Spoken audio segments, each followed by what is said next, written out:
El cerebro y los ganglios basales al control motor global. El cerebelo. En el cerebelo es vital durante las actividades musculares como correr, escribir a máquina, tocar el piano e incluso conversar. La desaparición del cerebelo puede producir una coordinación casi total de estas tareas aun cuando su pérdida no ocasione la parálisis de ningún músculo. ¿Cómo es que el cerebro puede ser tan importante cuando carece de cualquier capacidad?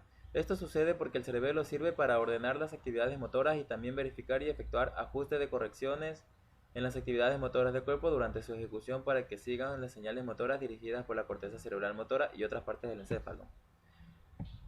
El cerebelo recibe la información actualizada de la secuencia deseada de contracciones musculares desde las porciones periféricas del organismo, contrasta los movimientos reales descritos por la información sensitiva periférica de retroalimentación con los movimientos pretendidos por el sistema motor, colaboración con la corteza cerebral en la planificación con la anticipación mientras se está ejecutando aún el movimiento actual, ayuda a pasar con suavidad de un movimiento al siguiente, aprende de sus errores, es decir, si un movimiento no sucede tal como se pretende, el circuito cerebroso aprende a realizar otras con más potencias o menos potencias para que la próxima vez salga exacto como lo necesita. Producen cambios en la excitabilidad de las neuronas cerebelosas oportunas. Las áreas anatómicas funcionales del cerebelo tenemos el lóbulo anterior, lóbulo posterior y el lóbulo flóculo-motor. Las divisiones funcionales longitudinales de los lóbulos anteriores y posteriores tenemos que las porciones axiales del cuerpo quedan situadas en la región del vermis, las regiones faciales y las extremidades se hallan en las zonas intermedias. Reciben señales nerviosas aferentes desde todas las porciones respectivas del cuerpo y de las áreas motoras en la corteza cerebral y el tronco del encéfalo. Las porciones grandes laterales de los hemisferios cerebelosos no poseen representaciones topográficas del cuerpo. Estas porciones desempeñan una función importante en la planificación y coordinación de las actividades musculares secuenciales rápidas, ya que reciben señales aferentes de la corteza cerebral desde las áreas promotoras de la corteza frontal, las áreas de asociación somatosensitivas. Circuito neuronal del cerebelo. La corteza cerebelosa es una gran lámina plegada de unos 17 centímetros de ancho por 120 centímetros de largo con pliegues orientados en sentido transversal. En la profundidad, bajo la masa plegada de esta corteza, están los núcleos profundos del cerebelo.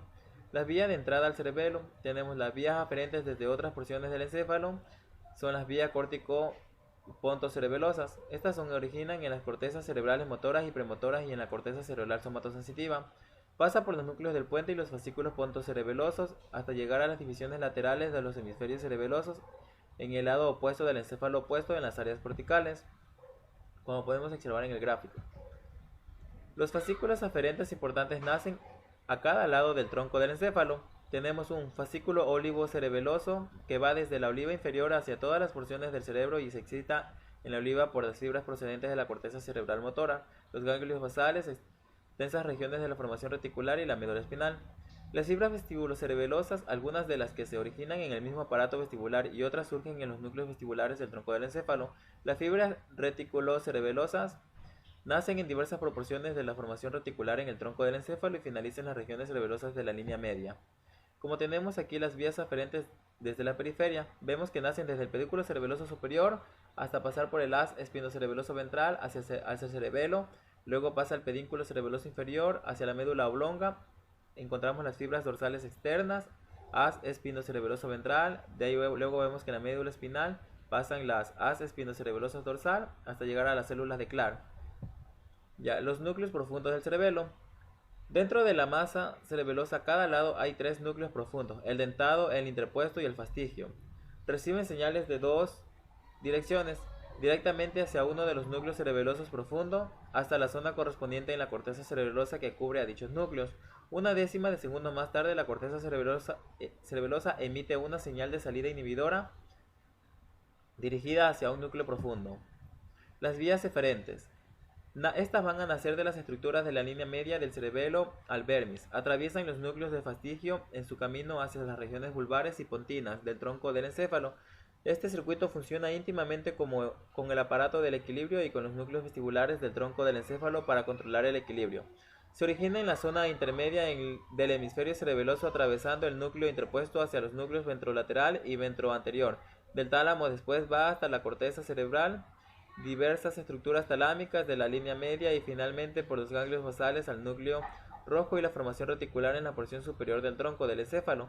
Esto sirve para coordinar las contracciones recíprocas entre los núcleos agonistas y antagonistas en las porciones periféricas de las manos, los dedos y los pulgares.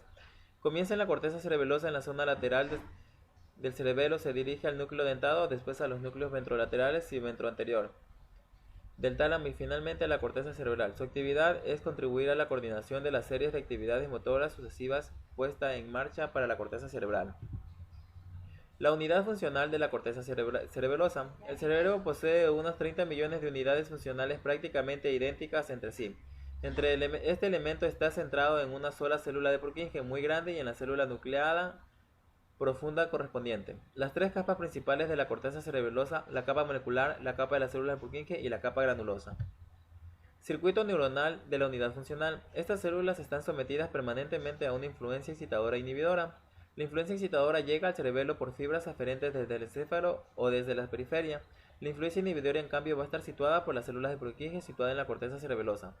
Las proyecciones aferentes son de dos tipos: fibras trepadoras, estas van a nacer en su integridad en las olivas inferiores del bulbo raquídeo. Estas fibras realizan más o menos unas 300 sinapsis con las somas y las dendritas de cada célula de Purkinje. Su potencial de acción es de una descarga compleja que dura un segundo. Fibras muscosas corresponden a las fibras que entran en el cerebelo para las zonas superiores del encéfalo, el tronco del encéfalo y la médula espinal. Hacen sinapsis con cientos o miles de células de los gramos. La proyección de estas fibras en las células de Purkinje tiene unas sinapsis débiles, por tanto se debe estimular grandes cantidades para excitarse y producir una descarga simple. Las células de Purkinje y las células nucleares profundas disparan constantemente en condiciones normales de reposo. Estas dicen que van a disparar permanentemente. Las primeras lo van a hacer en unos 50 a 100 potenciales de acción por segundo, mientras que dicen que las células nucleares van a ser profundas y siguen un ritmo mucho más rápido. La actividad se puede modular al alzar o a la baja. El equilibrio entre la excitación y la inhibición de los núcleos cerebelosos profundos. La estimulación directa de las células nucleares profundas a cargo de las fibras trepadoras o musgosas sirven para excitarlas. Las señales de las células de Purkinje las inhiben. En condiciones de tranquilidad, la salida de las células nuclear profunda permanece relativamente constante en un nivel moderado de estimulación continua. En una actividad motora rápida, la señal desencadenante originada en la corteza cerebral motora o en el tronco del encéfalo al principio incrementa la excitación, pero enseguida se da la línea de retardo, que es una señal inhibidora que se forma unos milisegundos después del origen del impulso excitador. A eso también se le conoce como mecanismo de amortiguación. Otras células inhibidoras en el cerebelo. Las células cestas y las células estrelladas celulares inhibidoras con acciones cortos, situadas en la capa molecular de la corteza cerebelosa, ubicadas entre las pequeñas fibras paralelas y estimuladas por ellas. Envía acciones perpendiculares hacia las fibras paralelas ocasionadas a una inhibición lateral de las células de Purkinje adyacentes. Las células de Purkinje aprenden a corregir los errores motores e importancias de las fibras trepadoras.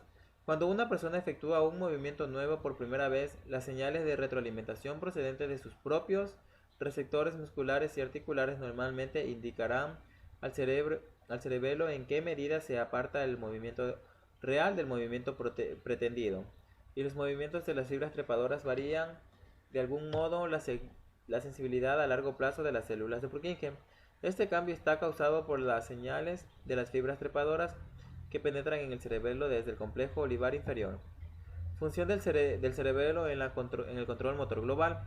Para coordinar las funciones del control motor en los tres niveles siguientes, el vestíbulo cerebeloso consta de los pequeños lóbulos cerebelosos flocu-nodulares y las porciones adyacentes del vermis. Actúa sobre la mayoría de los movimientos relacionados con el equilibrio corporal.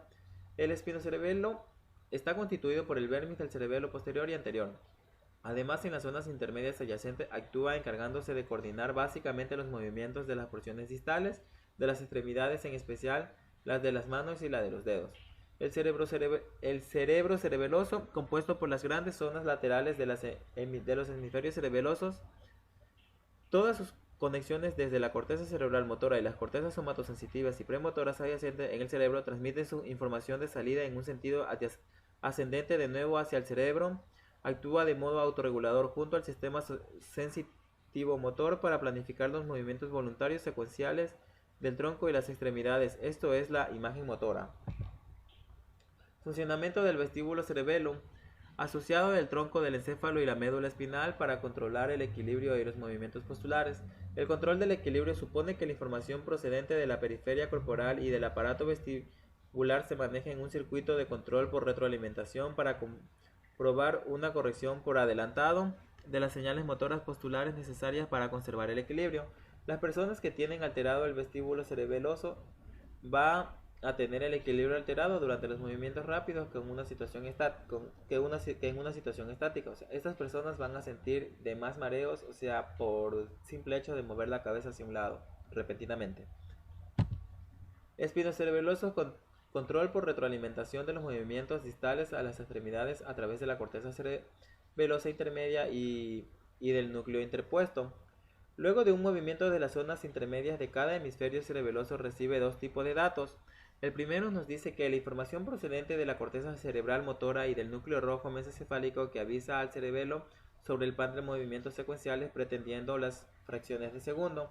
La otra nos dice que la información de retroalimentación procedente de las porciones periféricas del cuerpo, en especial la de los propios receptores distales de las extremidades que transmiten al cerebelo los movimientos reales.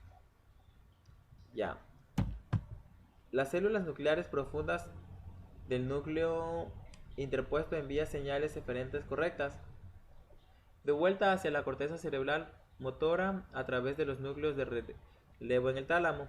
El segundo lugar, hacia las porciones magnocelulares del núcleo rojo que da origen al fascículo rubroespinal se suma el fascículo corticoespinal en su inervación de las motoneuronas más laterales contenidas en el asta anterior de las sustancias gris de la médula espinal.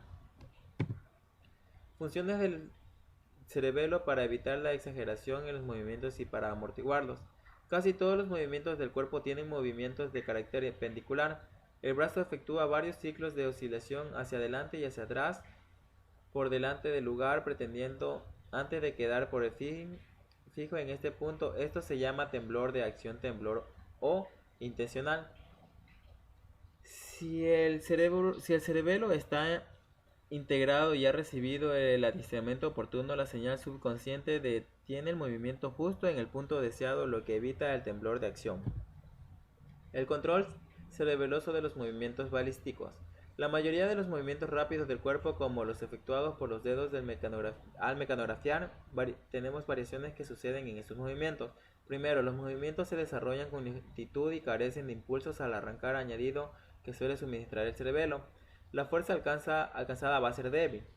En el tercer lugar, su realización se interrumpe con lentitud, lo que da lugar a que rebasen considerablemente el punto promedio. Cerebro cerebeloso. Función de la gran zona lateral del hemisferio cerebeloso para planificar, ordenar y sincronizar los movimientos complejos. Estas grandes zonas laterales de los hemisferios cerebelosos carecen de una vía de entrada directa para la información periférica del cuerpo. Toda la comunicación de estas áreas están dirigidas a las áreas premotoras y las áreas somatosensitivas primarias y de asociación. La destrucción de las zonas laterales de los hemisferios cerebrales pueden dar lugar a una descoordinación extrema en los movimientos voluntarios de las manos, los dedos, los pies, así como el aparato del habla. Esta porción se ocupa de otros dos aspectos importantes: planificación de los movimientos secuenciales y la sincronización. Planificación de los movimientos secuenciales. En las zonas laterales de los hemisferios están en contacto las porciones sensitivas y premotoras de la corteza cerebral, y esto requiere una comunicación bidireccional entre las áreas corticales cerebrales y las regiones de los ganglios basales. Los movimientos secuenciales comienzan en las áreas sensitivas y premotoras de la corteza cerebral y de ahí se transmiten hacia las zonas laterales de los hemisferios cerebrales. Las zonas cerebelosas laterales no solo intervienen en la acción que está sucediendo en un momento dado, sino en la que ocurrirá en el próximo movimiento secuencial. La ausencia de las grandes zonas laterales de los hemisferios cerebelosos producirá seriamente alteraciones en la ejecución de los movimientos rápidos.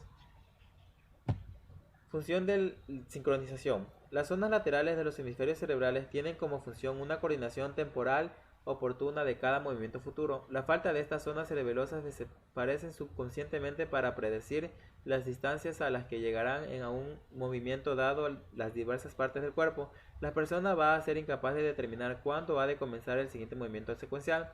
Esta falta hace que los movimientos complejos como escribir o caminar queden descoordinados y carezcan de la capacidad para pasar según una secuencia ordenada. Esto se denomina fallo en la progresión suave de los movimientos. Funciones predictivas extramotoras del cerebelo constituye la coordinación temporal de otros aspectos aparte de los movimientos del cuerpo. El encéfalo puede predecir las velocidades de evolución de los fenómenos auditivos y visuales. Ambos casos requieren la participación del cerebelo. El cerebelo resulta especialmente útil para interpretar las relaciones espaciotemporales rápidamente cambiantes que llegan a la información sensitiva. Anomalías clínicas del cerebelo. Para provocar una disfunción seria y constante a este nivel, la lesión normalmente debe afectar uno o más de los núcleos cerebelosos profundos, como tenemos el núcleo dentado, el interpuesto o el fastigio que hablamos anteriormente. La dismetría y ataxia. La dismetría nos dice que es la ausencia del cerebelo y el sistema del control motor subconsciente va a ser incapaz de predecir las distancias a las que llegará el movimiento. Su realización rebasará el punto deseado. La porción es consciente del cerebro contrarresta por exceso y en sentido opuesto con un movimiento de compensación. En cambio, ataxia va a ser los movimientos descoordinados. Las lesiones en los fascículos espinocerebelosos también va a ser una causa de producir ataxia y dismetría. Como podemos observar en esta imagen, la dismetría es un movimiento, del punto lineal, que ya no va a estar una persona en ángulo recto, sino que va a estar un poco inclinada. Y la ataxia van a ser movimientos descoordinados. Hipermetría. Manifestaciones de la dismetría. Sin el cerebelo, una persona suele rebasar considerablemente el punto en el que desea situar su mano o cualquier otra parte del cuerpo en movimiento, o como nos muestra la imagen, que en una hipermetropía, vamos a observar las cosas no como tenemos que hacer, sino lo vamos a ver más lejos o más cerca. Problemas en la sucesión de movimientos. La disdocinesia es incapaz de realizar movimientos alternantes rápidos, mientras que la disatria es una incapacidad de progresión en el habla. La falta de la coordinación entre estos elementos y la falta de corregir por anticipado por la intensidad de cada sonido sucesivo o su duración da lugar a una vocalización confusa. Esto quiere decir que la disatria o la incapacidad de progresión del habla se da porque la persona no es capaz de hacer movimientos rápidos que necesita la laringe o la lengua para producir las palabras. El temblor intencional. Cuando una persona ha quedado privada del cerebelo y realiza un acto voluntario, los movimientos tienden a oscilar, especialmente a medida que se acerca al sitio deseado, primero rebasándolo y después vibrando varias veces hacia atrás y luego hacia adelante, antes de lograr fijarse sobre él. Nixtagmus cerebeloso. El nixtagmus cerebeloso va a ser un temblor de los glóbulos oculares que suele ocurrir cuando se intenta fijar la vista sobre una escena situada a un lado de la cabeza. Este tipo de fijación descentrada desemboca en unos movimientos rápidos y temblorosos de los ojos en vez de su mantenimiento estable. Sucede cuando están dañados los lóbulos floculonodulares del cerebelo. Hipotonía. La hipotonía va a ser el descenso del tono de la musculatura, desaparición de los núcleos profundos del cerebelo, especialmente el dentado y del interpuesto. Va a provocar un descenso del tono de la musculatura periférica en el mismo lado del cuerpo que la lesión cerebelosa.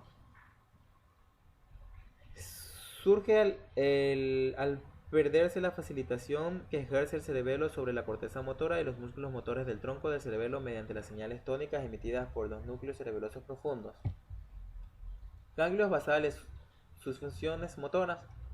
Se dicen que constituyen otro sistema motor auxiliar. No funciona por su cuenta, sino que funciona íntimamente vinculado con la corteza cerebral y el sistema de control motor córtico-espinal. Está relacionado anatómicamente con los ganglios basales en las estructuras cerebrales. Como vamos a tener el núcleo caudado, el putamen, el globo pálido, la sustancia negra, el núcleo subtalámico. Estos se van a encontrar situados en una posición lateral y alrededor del tálamo, ocupando las regiones internas de ambos hemisferios cerebrales. Las fibras nerviosas sensitivas y motoras que conectan la corteza cerebral con la médula espinal van a atravesar el área que queda en los elementos más voluminosos de los ganglios basales.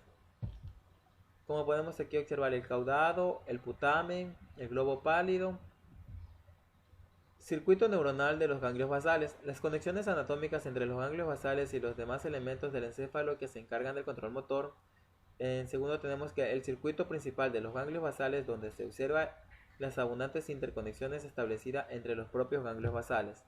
Funciones de los ganglios basales en la ejecución de los patrones de actividad motora. Circuito del putamen.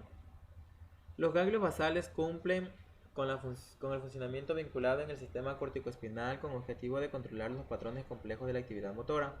La actividad desde los ganglios basales corta un papel con tijeras, o sea, como cortar un papel con tijeras, fijar un clavo a martillazos o mantener un balón de baloncesto en una canasta, etc. Las vías nerviosas del circuito del putamen. Estos comienzan con las áreas premotoras y suplementarias de la corteza motora y área somatosensitiva de la corteza sensitiva. Esto se va a dirigir hacia el putamen, después va hacia las porciones internas del globo pálido para luego pasar hacia los núcleos talámicos de relevo y ventroanterior y ventrolateral. Y finalmente regresa a la corteza cerebral motora primaria y las áreas cerebrales motoras y suplementarias. Circuitos auxiliares, originados en el propio putamen para recorrer el globo pálido externo, el subtálamo y las sustancias negras. Regresa a la corteza motora a través del tálamo. Funcionamiento anormal en el circuito del putamen y atetosis, semivalismo y coria. Cuando una porción del circuito está dañada o bloqueada, algunos de ellos sufren unas alteraciones. Por ejemplo, las lesiones en el globo pálido desembocan movimientos de contorsión de una mano, un brazo, el cuello o la cara de origen espontáneo recibe el nombre de atetosis. Una lesión en el subtálamo produce movimientos de agitación súbita de toda una extremidad, esto es hemivalismo. Las lesiones pequeñas del putamen producen movimientos de lanzamientos en las manos, la cara y otras partes del cuerpo. Tienen el nombre de coria. Lesiones de la sustancia negra, trastornos frecuentes y gravísimos con rigidez, asinesia y temblores que se conoce como enfermedades de Parkinson. Funciones de los ganglios basales en el control cognitivo de las secuencias de los patrones motores, el circuito de caudado. La mayor parte de nuestras acciones motoras se dan como consecuencia de los pensamientos generados en la mente. Esto se conoce como control cognitivo de la actividad motora.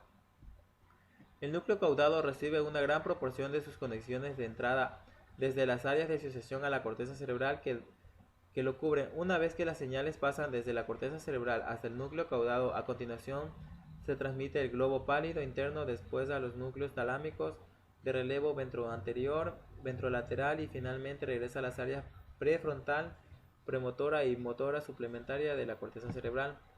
Función de los ganglios basales para modificar la secuencia de los movimientos y graduar su intensidad.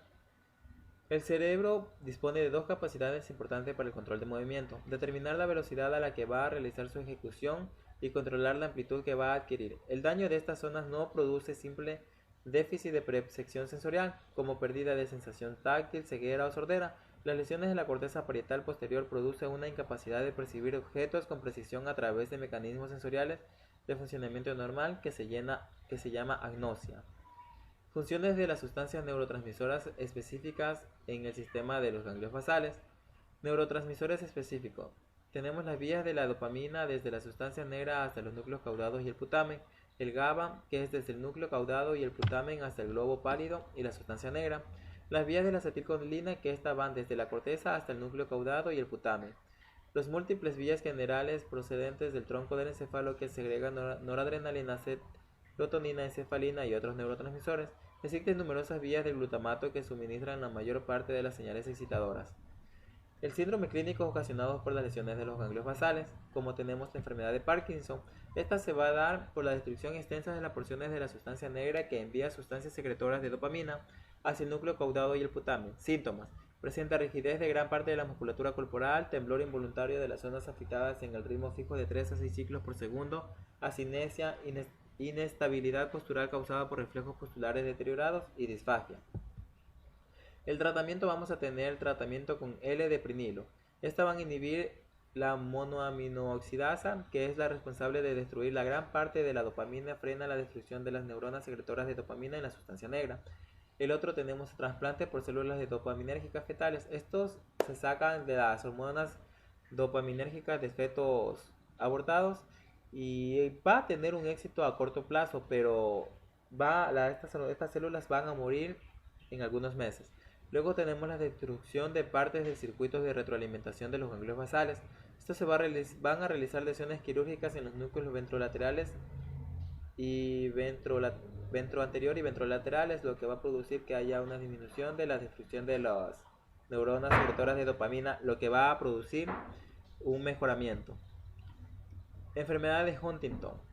Este va a ser un trastorno hereditario que va a comenzar a los 30 o 40 años de edad más o menos. Se va a caracterizar por movimientos de sacudidas en músculos sueltos y más tarde por graves movimientos deformes y progresivos, ocasionando por la desaparición de mayor parte de los cuerpos celulares correspondientes a las neuronas secretoras de GABA en el núcleo caudado del putamen y en las neuronas secretoras de acetilcolina en muchas regiones del encéfalo. La demencia de la enfermedad de Huntington se da por la pérdida de las neuronas secretoras de acetilcolina. La integración de las neuronas de las numerosas partes del sistema de control motor total. Tenemos uno a nivel medular. La médula también es el lugar donde asientan los patrones complejos de los movimientos rítmicos con el desplazamiento de un lado al otro. El nivel romboencefálico tiene dos funciones principales: el mantenimiento del tono axial en el tronco con la pretensión de permanecer de pie según la modificación constante y los grados de tono que presentan distintos músculos como respuestas a la información procedente del aparato vestibulares a fin de conservar el equilibrio corporal.